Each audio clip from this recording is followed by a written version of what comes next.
नमस्कार, मैं doctor Anita Rai Singhani, associate professor EAFM, government PG college Kekri आपका हार्दिक स्वागत और अभिनंदन करती हूँ।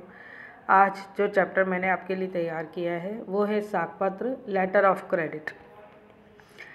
साक्ष्यपत्र क्या है, पहले हम इसे स्टडी करेंगे कि साक्ष्यपत्र, लेटर ऑफ क्रेडिट, भुगतान करने की एक ऐसी व्यवस्था है जिससे ऐसे खरीदार और विक्रेता जो व्यक्तिगत रूप से एक दूसरे को नहीं जानते, जो भौगोलिक सीमाओं की वजह से दूर दूर रहते हैं और उन्हें अपने व्यवसाय की सीमा वैश्विक स्तर पर ले जाने में मदद मिलती है। इस व्यवस्था की वजह से ऐसे व्यापारियों को अपना कार्यक्षेत्र विस्तृत करने का मौका भी मिलता है। जिनके देश अलग अलग हैं, अलग अलग कानून हैं, अलग अलग करेंसी है, तो वो भी आपस में डील कर सकते हैं या व्यवहार कर सकते हैं। साक्ष्यपत्र एक ऐसा दस्तावेज है जो किसी वित्तीय संस्था द्वारा जारी किया जाता है, जिसका उपयोग मुख्यतः व्यापारिक वित्त में हुआ करता है, जो कि आम तौर पर अपरिवर्तनीय भुगतान मुहैया कराता है। साक्ष्यपत्र किसी भी लेन देन के लिए प्रयोग में लिया जा सकता है। साक्ष्यपत्र से हमारा मतलब उन साधनों से है जिनका उपयोग साक्ष्य मुद्रा के रूप में किया जाता है।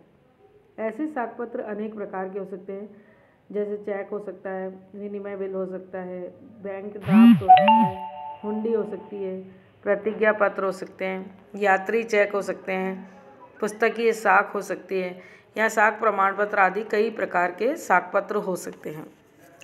अब महत्वपूर्ण बात आती है कि मानक वाणिज्यिक साक्ष्यपत्र एक ऐसा दस्तावेज माना जाता है जो किसी वित्तीय संस्थान द्वारा जारी किया जाता है और जिसका उपयोग मुख्यतः व्यापारिक वित्त, ट्रेड फाइनेंस में हुआ करता है, और जैसा कि आमतौर पर यह अपरिवर्तनीय भुगतान मुहैया कराता है, यानी उनमें बार बार परिवर्तन संभव नहीं है।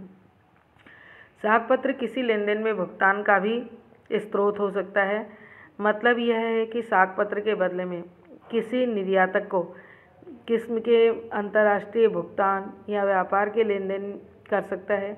ऐसे सौदों में जिनमें आपूर्तिकर्ता एक देश में बैठा हो और उसका ग्राहक किसी अन्य देश में, इनका उपयोग भूमि विकास प्रक्रियाओं के लिए भी होता है ताकि मंजूर हो चुकी जन सुविधाओं, सड़कें, फुटपाथ, बरसाती तालाब आदि के निर्माण कार्य पूरे हो सकें। साक्ष्यपत्र से जुड़ी पार्टियां आमतौर पर एक लाभार्थी हो सकते हैं जो रकम प्राप्त करते हैं, एक जारीकर्ता बैंक हो सकते हैं, आवेदक जिसका ग्राहक हो सकता है, परामर्शदाता हो सकते हैं और लाभार्थी भी जिसके ग्राहक आदि हो सकते हैं। इसी तरीके से लगभग सभी साक्ष्यपत्र अपरिवर्तनीय या अटल होते हैं। उनमें बार बार किसी तरह का परिवर्तन संभव नहीं है।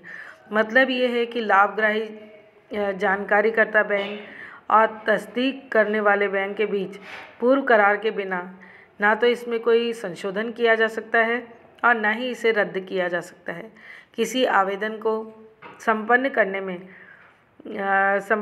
में जैसे ऋण है, ऋण अंतरण है, निपटान प्रणाली है या यात्री चेक अगर हैं, तो उनके कार्य भी साक्ष्यपत्र से निहित होते हैं। विशेष रूप से वाणिज्यिक बीजक यानी कॉमर्शियल इन्वॉइसेस जिसे हम कहते हैं, या बिल्टी बिल या जो भी हमारे बिल्स वगैरह होते हैं, और जहाज़ पर लदाई के संक्रमण के दौरान खोने का नुकसान होने से बचाने के लिए भी बीमा से संबंधित दस्तावेज भुगतान प्राप्त करने के समय लाभार्थी को पेश करने पड़ते हैं।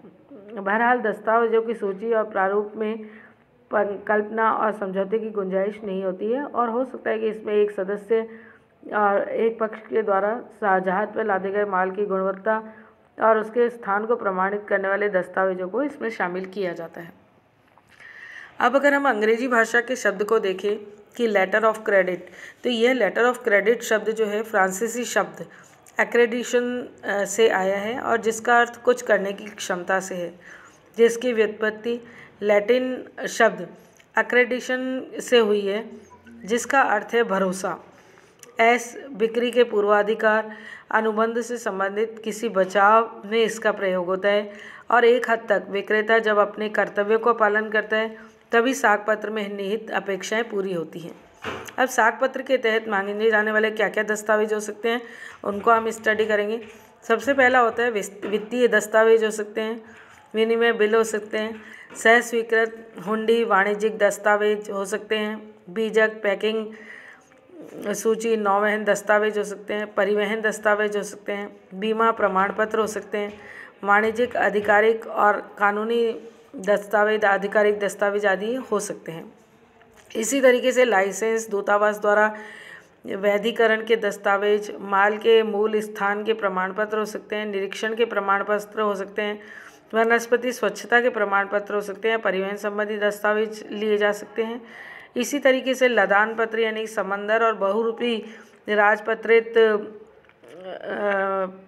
पक्ष जो है वो हवाई जहाज बिल्टी, लॉरी, ट्रक आदि की रसीद, रेलवे रसीद, दूसरे साथी कंपनियों के अलावा सीएमसी अधिकारियों द्वारा जारी की गई रसीद, माल को आगे भेजने वाली कंपनियों के अधिकारी द्वारा जारी की गई रसीदें, माल को आगे भेजने वाली कंपनी की रसीदें, सुपुर्दगी संबंधित चालान आदि बीमा के दस्तावेज को इसमें सम्मिलित किया जाता है।